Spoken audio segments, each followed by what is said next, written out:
안녕하세요. 복일교회 이명기 목사입니다. 오늘은 마가복음 14장 묵상입니다.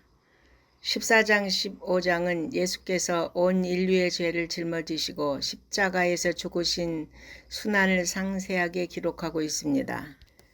산헤드린의 종교 지도자들은 예수님을 죽이고자 음모를 꾸몄지만 밀란을 우려하여 유월절 명절은 피하고자 했습니다. 그러나 예수를 은밀히 넘겨주고자 하는 가룟 유다의 제안에 따라 기뻐하며 그 계획을 바꾸게 된 것입니다.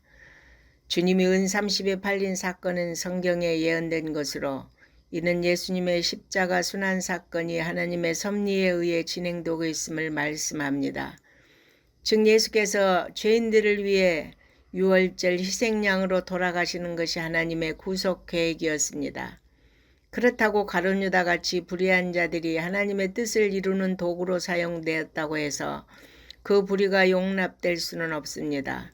그들의 행위 자체는 더러운 욕심에서 나왔기 때문에 심판을 면치 못합니다. 예수님을 죽인 유대인들의 파멸이나 가룟 유다의 비극적인 죽음은 이를 잘 입증해 줍니다. 한편 시몬의 집에서 한 여인이 예수께 향료를 부은 사건은 성고난주간 하루 전날 토요일에 발생했던 일인데 이 사건을 고난주간의 화요일 말미에 있었던 가룟 유다의 배반 사건과 병행하여 기록한 것은 예수님의 순환을 앞두고 값비싼 향유를 아낌없이 부은 여인의 헌신과 스승을 판 가룟 유다의 배반을 극적으로 대비시키고 향유 부은 사건을 주님은 당신의 장사를 준비한 것이라고 말씀하셨습니다. 마가는 이름을 생략하고 한 여인이라고 적고 있으나 요한은 나사로의 누이 마리아라고 밝히고 있습니다. 그녀는 자신이 주님께 받은 은혜를 알았기 때문에 값비싼 향유를 아낌없이 주님께 드린 것입니다. 이어 예수께서 제자들과 마지막으로 가졌던 유월절 만찬은 주님께서 자신이 구약 유월절 어린 양의 실체이심을 보이시고 구약의 유월절 의식을 완성시킬 뿐 아니라 세례와 더불어 성만찬 의식을 새롭게 제정하신 것입니다. 주님의 성찬에 참여하는 우리는 장차 하나님 나라의 만찬에 참여할 소망이 있습니다. 그러므로 기뻐하고 즐거워하시기 바랍니다. 다음은 예수께서 베드로를 비롯한 제자들이 배반하고 도망갈 것을 예고하신 내용인데 스가랴 선지자를 통해 예언한 말씀이 그대로 이루어진 것입니다.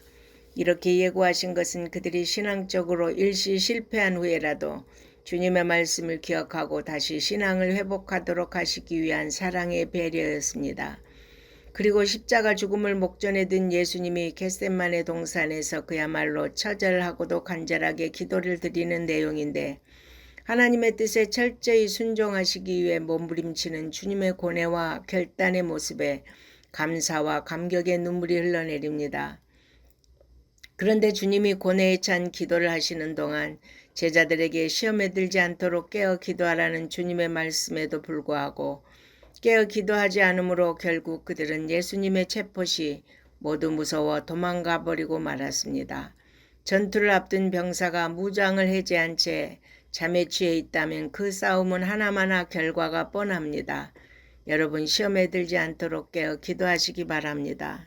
이제 마지막으로 본문은 예수께서 예언하신 대로 가룟 유다의 배신과 종교 지도자들에게서 파송된 자들에게 자발적으로 체포에 응하신 내용과 평소에 큰소리쳤으나 기도하지 않았던 제자들은 결정적으로 중요한 순간에 주님의 예언대로 모두 주님을 버렸다는 것입니다.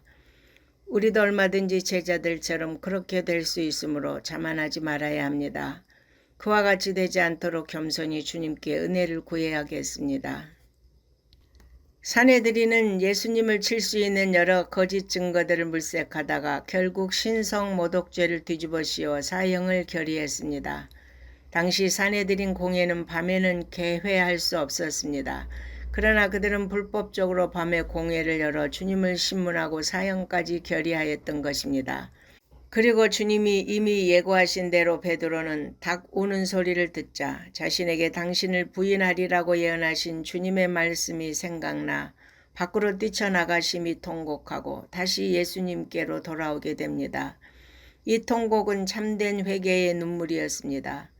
여기서 우리가 깨닫는 것은 하나님께서 우리 인생의 연약함을 아시고 회개의 기회를 주셨다는 점입니다. 따라서 우리는 죄를 범해 넘어졌더라도 낙심하지 말고 회개해야 합니다. 회개하면 하나님이 회복의 은혜를 주십니다. 아멘.